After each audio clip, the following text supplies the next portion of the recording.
Hello students, आप लोग कैसे हैं। उम्मीद करता हूँ आप लोग बहुत अच्छे से होंगे और अपने एग्ज़ाम की अच्छे से तैयारी करेंगे। तो आज हम पढ़ने वाले हैं chemical bonding and molecular structure का। आज का हमारा ये चौथा लेक्चर होने वाला है। अगर इससे पहले का अगर आप लोगों ने लेक्चर नहीं देख रखा है तो हमारे डिस्क्रिप्शन में भी लिंक मिल सकता है उसको आपका, और आई सेक्शन में भी, और हमारे आप यूट्यूब चैनल में जाओगे तो आपका उसका बाकायदा chemical bonding and molecular structure का एक बाकायदा प्लेलिस्ट मिल जाएगा। तो वहाँ पे भी जाके देख सकते हो। अभी तक हमारे 3 लेक्चर कंप्लीट हो चुके हैं, बहुत अच्छे से बेसिक लेवल से हमने अच्छे से किया हुआ है, और आज का हमारा चौथा लेक्चर होने वाला है। ठीक है, तो एक चीज़ रिक्वेस्ट है आप लोगों से कि लेक्चर को शुरुआत से अंत तक ज़रूर देखें, तभी आप लोगों को पूरा अच्छे से समझ आएगा और आपका पूरा प्रॉपर नोट्स बन पाएगा। ठीक है, तो ज़्यादा टाइम वेस्ट न करते हम यहाँ पे पढ़ना स्टार्ट करते हैं। आज का हमारा टॉपिक है कोऑर्डिनेट और डेटिव बॉन्ड के बारे में बात करें। आप चाहे आप कोऑर्डिनेट बॉन्ड कह लो या डेटिव बॉन्ड कह लो। देखो, अब देखो, कोऑर्डिनेट ये दो शब्दों से मिलकर बना हुआ है, दो शब्दों से मिलकर बना हुआ है। कोऑर्डिनेट मतलब को का जोड़ना होता है, यानी ऑर्डिनेट बॉन्ड, यानी कि हमारे पास इसमें बात की गई है। तो किसकी बात की है यहाँ पे? दो बॉन्डिंग की बात की है, यानी कि एक एलिमेंट दूसरे एलिमेंट से जुड़ा हुआ है। ऐसे एग्जाम्पल करके हम देख सकते हैं।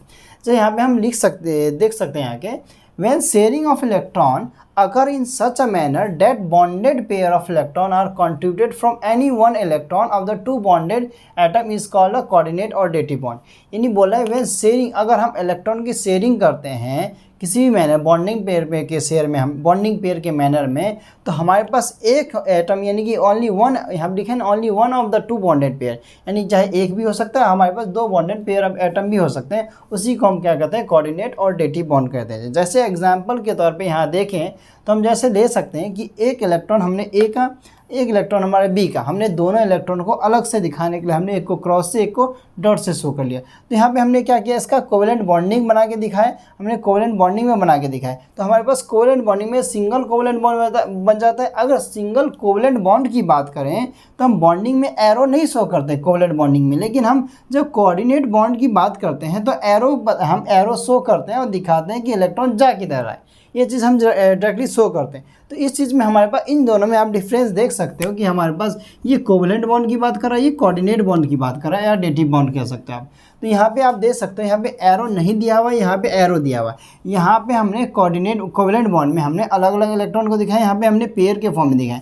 यहाँ हम पेयर के फॉर्म में नहीं दिखा रहे, यहाँ पेयर के फॉर्म में दिखा रहे। तो यहाँ पे हमारे पास पेयर में लिखा, देखो यहाँ पे हर जगह पेयर में लिखा हुआ है, तो हम पेयर के फॉर्म में लेते हैं यहाँ पे हमारे इलेक्ट्रॉन को। तो इस चीज़ पे हमारे पास डिफरेंस आ जाता है कि कोवेलेंट बॉन्ड में हम क्या करते हैं?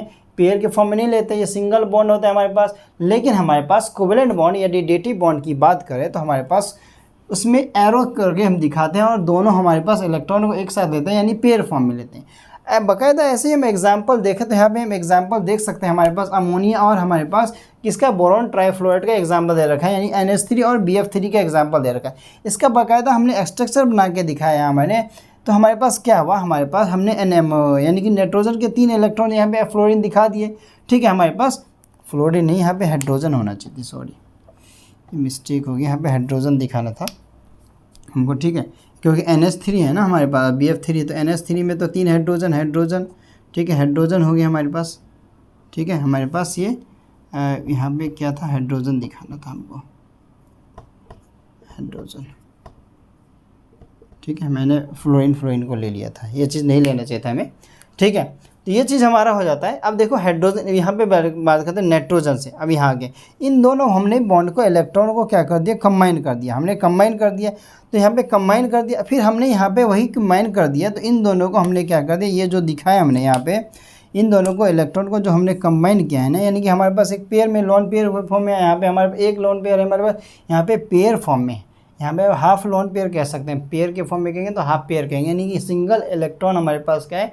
लोन पेयर के फॉर्म में। तो इस चीज़ को हम क्या करते हैं? कंबाइन करते हैं। तो इस चीज़ को हम यहाँ पे ऐसे दिखाते हैं एरो के फॉर्म में, इस एरो के फॉर्म में दिखाते हैं। तो यानी कि यही चीज़ एरो हमें दिखाता है कि क्या ये हमारे पास कोऑर्डिनेट यानी डेटिव बॉन्ड है। तो इस चीज़ को सकता है। देखो ये हमारे लिए इतना इंपॉर्टेंट तो नहीं है, लेकिन हमें करना चाहिए। हमारे लिए कोवेलेंट बॉन्ड जितना ज़्यादा इंपॉर्टेंट है ना, हमारे लिए उतना ज़्यादा इंपॉर्टेंट इसमें अगर देखें तो ये चीज़ नहीं है हमारे पास, लेकिन हमें आना चाहिए। क्या हो जाता है? क्योंकि अगर आपके स्कूल एग्ज़ाम में या किसी एग्ज़ाम में पूछ दे तो आपको पता होना चाहिए कि होता क्या। तो यहाँ पे एक नोट पॉइंट लिखा हमने, कोऑर्डिनेट यानी डेटिव बॉन्ड को रिप्रेजेंट करने के लिए हम एरो का हेल्प लेते हैं। यानी एरो क्या शो करता है कि डोनर टू एक्सेप्टर, यानी डोनर से एक्सेप्टर की तरफ जा रहा है कौन, इलेक्ट्रॉन, हमारे पास ये चीज़ दिखाता है। इस चीज़ को हम देख सकते हैं। वैसे हम आगे भी कुछ एग्जाम्पल देखते हैं, पहले आप इसको नोट डाउन कर लीजिए फिर हम आगे देखते हैं।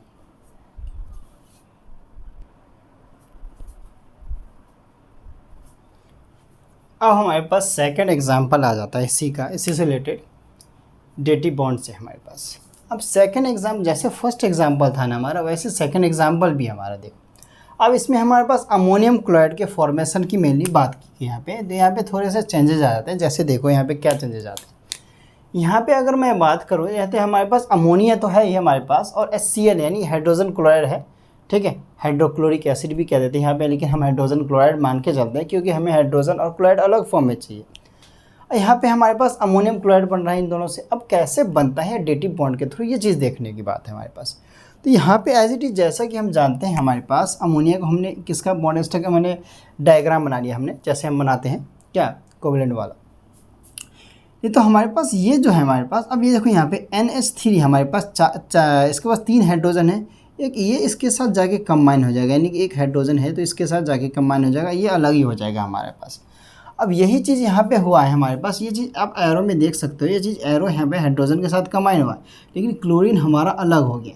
तो ये हमारे पास क्या बन गया है, अब क्लोरीन हमारा चार्ज अलग हो जाता है तो अमोनियम हो जाता है। अमोनियम का अमोनिया होता है हमारा NH3, लेकिन अमोनियम का फॉर्मूला कहेंगे तो NH4 होता है हमारे पास, ठीक है। तो NH4 हमारे पास यहाँ ये बन जाता है और Cl भी निकल जाता है, तो हमारे पास क्लोराइड होता है। तो ये हमारा पूरा स्ट्रक्चर बॉन्ड हो जाता है हमारे पास। अब आगे इसी में बात करेंगे तो हम देखते हैं यहाँ पे हमारे पास मेनली हमारे पास contains all the 3 type of bond, यानी कि 3 टाइप पे बॉन्ड हमने देखे अभी तक। अब उन्हें अगर देखा नहीं हो तो ये हमारा तीसरा था, ठीक, ये हमारा तीसरा था। हमने पहला देखा था आयोनिक, हमने सबसे पहला आयोनिक किया था, दूसरा हमने कोवेलेंट किया था, ठीक है। कोवेलेंट हमारा काफ़ी ज़्यादा इंपॉर्टेंट भी होता है, आयोनिक भी, और कोवेलेंट काफ़ी ज़्यादा इंपॉर्टेंट होता है, जो कि काफ़ी ज़्यादा हमारे पास लेंदे है कोवेलेंट बॉन्ड हमारे पास। इसके बाद हम डेटिव बॉन्ड के बारे में बात कर रहे हैं। अभी जो हमने आज देखा है वो डेटिव बॉन्ड यानी तीसरा बॉन्ड हो जाता है हमारा, ये तीसरा हो जाता है, ठीक है, जिसे कोऑर्डिनेट बॉन्ड भी कह देते हैं। ये आपस में अगर देखें तो हमारे पास सिमिलर हो जाता है। अब मैं एक तरह से समरी करके अगर आपको मैं तीनों बता दूं तो हमारे पास आयनिक बॉन्ड में हम मेनली चार्ज की बात करते हैं, पॉजिटिव और नेगेटिव चार्ज की, कैटायन एनायंस की मेनली बात करते हैं। कोवेलेंट बॉन्ड में हम इलेक्ट्रॉन शेयरिंग की बात करते हैं मेनली। अगर सीधा सीधा बॉन्ड बनाओ तो वहाँ पे हमारे पास लॉन पेयर बॉन्ड पेयर की बात करते हैं, यानी कि कौन सा इलेक्ट्रॉन, यानी कितने हमारे पास जो इलेक्ट्रॉन है वो बॉन्डिंग कर रहा है, कितना हमारा लॉन पेयर में बच गया, यानी LP और BP की बात होती है। और यहाँ पे हम फॉर्मल चार्ज भी उसी हिसाब से निकालते हैं। इसके बाद हमारे पास डेटिव बॉन्ड में हम एरो से शो करते हैं इसको, और इसमें भी हम क्या करते हैं, हमारे पास एक तरह से इलेक्ट्रॉन का शेयरिंग ही कर रहे हैं। कोवेलेंट बॉन्डिंग जैसा है लेकिन कोवेलेंट बॉन्डिंग है नहीं। अब कोवेलेंट बॉन्डिंग हम क्या करते हैं, इसमें इलेक्ट्रॉन को अलग अलग लेके जिसके पास कम होते हैं उसके बाद ट्रांसफर कर देते हैं, जिसको हमें ऑक्टेट और डुप्लेट पूरा करते हैं। लेकिन डेटिव में हम ऐसा नहीं करते, एरो से शो करके दिखाते हैं कि हम पेयर फॉर्म में इलेक्ट्रॉन को ले जाके दे देते हैं, ठीक है। तो हमने यहाँ पे यही चीज़ की है, जो कि इसकी कमी होती है। मेरे की बात करें तो हाईली डेफिशिएंट वाले इलेक्ट्रॉन की बात हो जाती है यहाँ पे।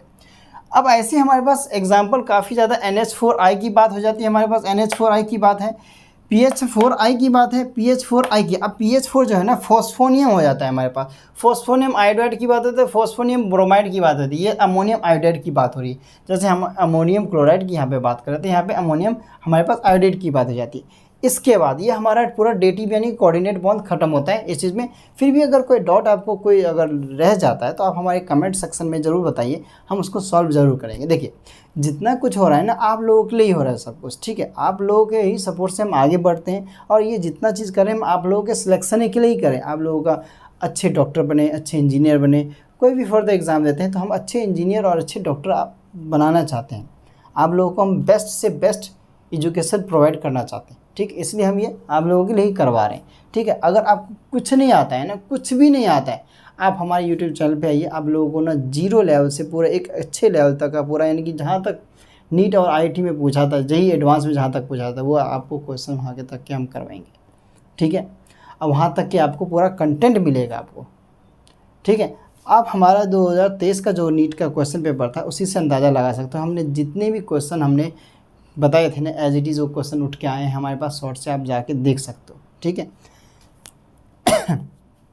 अब हम लैटिस एंथैल्पी की बात करते हैं। अब लैटिस इंथैल्पी होता क्या हमारे पास, सबसे पहले ये समझो। अब ये लैटिस वर्ड से हमारे पास आता है लैटिस वर्ड, ठीक है। लैटिस वर्ड का मतलब ये होता है हमारे पास, अगर मैं यहाँ पे स्पेस नहीं है, लैटिस वर्ड का मतलब अगर मैं बताऊँ तो यहाँ पे अरेंजमेंट होता है, ARRANGE, अरेंजमेंट होता है, ठीक है। तो लैटिस इंथैल्पी वर्ड तो आपने कई बार सुन लिया होगा, हमने चैप्टर 3 पढ़ा था, तो हमने उसमें काफ़ी ज़्यादा electron gain enthalpy, ionisation enthalpy, काफ़ी ज़्यादा चीज़ पढ़ा था मैंने, ठीक है। तो यहाँ पे हम मेनली देखते हैं कि लैटिस इंथैल्पी क्या होता है हमारे पास। Arrangement, it is defined as the minimum amount of energy, यानी उतना अमाउंट ऑफ एनर्जी, यानी कम से कम उतना एनर्जी हमें ज़रूरत है जितना कि हमें break one mole of an ionic compound, जितना हम एक मोल के आयनिक बॉन्ड को हम तोड़ सकें और तोड़ के उसको हम किस में कन्वर्ट कर सकें, गैसियस आयनिक हमारे पास कंस्टिट्यूट में कन्वर्ट सकें, उतना हमें चाहिए। उसी को क्या कहते हैं हम, लैटिस इंथैल्पी कह देते हैं। ये चीज़ आप देख सकते हो, हमारे पास आयनिक कंपाउंड को तोड़ के हम किस में, गैसियस आयनिक गैसियस आयनिक में हम कन्वर्ट कर दे, उसी को हम लैटिस इंथैल्पी कहते हैं। एक तरह से अरेंजमेंट को बात करती है। जैसे मेरे पास यहाँ पे NaCl है, यानी सोडियम क्लोराइड है मेरे पास। अब हमें सोडियम क्लोराइड को तोड़ने के लिए एटलीस्ट कम से कम यानी 1 मोल के करीब तो एनर्जी चाहिए, उसको तोड़ के हम सोडियम को अलग, क्लोराइड को अलग कर लेंगे। तो यहाँ पे लैटिस इंथैल्पी की बात करिए, आपको याद नहीं रखना है, ठीक है, आपको याद नहीं रखना है ये चीज़, ठीक है। याद रख सकते हो तो याद रख लो और अच्छी बात है, लेकिन हमारे पास इतना पता होना चाहिए इतने रेंज में होता है। तो हमारे पास लैटिस इंथैल्पी ऑफ किसकी बात करें, इसकी, तो हमारे पास 7 प्लस में 7, यहाँ पे माइनस भी आता है, इसलिए मैंने प्लस करके दिखा दिया। 788 किलोजूल मोल इनवर्स हमारे पास इतना एनर्जी चाहिए हमें किसे तोड़ने के लिए, NaCl को तोड़ के कंपाउंड, यानी कि कंपाउंड से गैस में कन्वर्ट करने के लिए। तो आज का हमारा ये टॉपिक हो जाता है। अगला हम जो नेक्स्ट लेक्चर होने वाला है हमारा बॉन्ड पैरामीटर्स के बारे में होने वाला है। तो ये चीज़ आप देख सकते हो, ठीक है। तो ये लेक्चर आप लोगों को कैसा लगा हमें कमेंट सेक्शन में ज़रूर बताएं, ठीक है। फिर भी कोई डाउट रहता है तो मैं बार बार कह रहा हूँ, आप लोग कमेंट सेक्शन में ज़रूर बताएं, आपको कोई दिक्कत है कुछ भी, कमेंट आप एटलीस्ट ज़रूर किया करें। और देखो, ज्ञान होता है बांटने से बढ़ता है। तो अपने ये जो वीडियो है ना, ये जो लेक्चर है ना, अपने दोस्तों के साथ से भी शेयर करो और उन दोस्तों को भी कहो कि आगे तक शेयर करें, ठीक है। तो काफ़ी ज़्यादा लोगों तक जाएगा तो सही रहेगा हमारे लिए, ठीक है, और आपके लिए भी अच्छा रहेगा। क्योंकि देखो, अब मैं अगर एक यहाँ पे अगर छोटी सी बात कर रहा हूँ, ठीक है, भगवान उस किसकी मदद करता है, गॉड हमारे पास जो होते हैं, भगवान जो होते हैं या ईश्वर, अल्लाह, जो भी, अब जिस किसी को भी मानते हो, वो किसकी हेल्प करता है, जो खुद की हेल्प करता है और दूसरों की हेल्प करता है, ठीक है, उसकी ही हेल्प करता है। तो इसलिए इस चीज़ को समझो और इस वीडियो लेक्चर को आगे तक शेयर करो, ठीक है, इस चीज़ को समझो, ठीक है। कोई ज़बरदस्ती वाली बात नहीं, लेकिन अगर कोई चीज़ आप अपने से पढ़ना चाहते हो पढ़ो, ठीक है। कोई दिक्कत आती है तो बताओ हमें, हम सॉल्व करेंगे उस चीज़ को, हम आपके लिए यहाँ पे ही हैं, ठीक है। तो इससे एंड वीडियो लेक्चर को एंड करते हैं और फिर मिलते हैं किसी नए लेक्चर के साथ। तब तक के लिए thank you and good bye.